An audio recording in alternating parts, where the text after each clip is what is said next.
नाही, एक लक्षात ठेवा, कुठलीही गोष्ट दिवंगत व्यक्ती झाल्यानंतर आपण बोलणं योग्य नाही.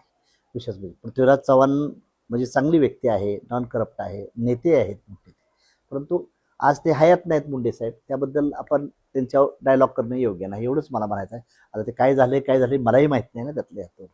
पण त्यावेळेस साहेबांचं चाललं होतं काँग्रेसबरोबर, बीजेपीच्या जाचाला कंटाळून साहेबांचं चाललं होतं. पण ते आता फिक्स काय मला सांगता येणार नाही. आता मी त्या मिटिंगला नव्हतो किंवा काय नव्हतं, त्याच्याबद्दल मी माझ्यासारख्यानं बोलणं योग्य नाही. नाही, त्यावेळेस साहेबाची माझं एवढं हे नव्हतं, म्हणजे एवढी साहेबांची माझी एवढी हे नव्हती. परंतु साहेब परेशान होते, बीजेपीच्या जाचाला काही प्रमाणात साहेब हे होते, नाही असं नाही. पण ते जाणार होते काय नाही त्याच्याबद्दल मला अटॉन्टिक माहिती नाही, त्यामुळे आता 100% काय बोलणं माझ्यासारख्याला योग्य नाही.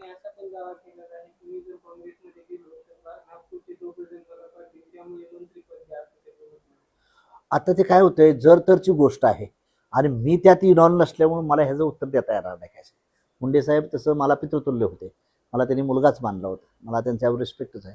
परंतु आता ते पृथ्वीराज चव्हाण, मुंडे साहेब, अहमद पटेल आणि मनमोहन सिंग आणि सोनिया गांधी यांचीच चर्चा झालेली आहे, असं तुमच्याच माध्यमातून मला माहिती मिळालेली आहे.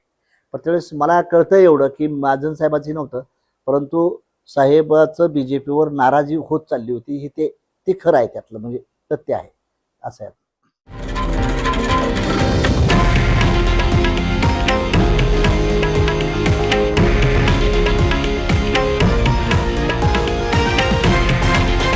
हे आहे देशातील नंबर 1 न्यूज नेटवर्क आणि आपण पाहत आहात TV9 मराठी, एकमेव.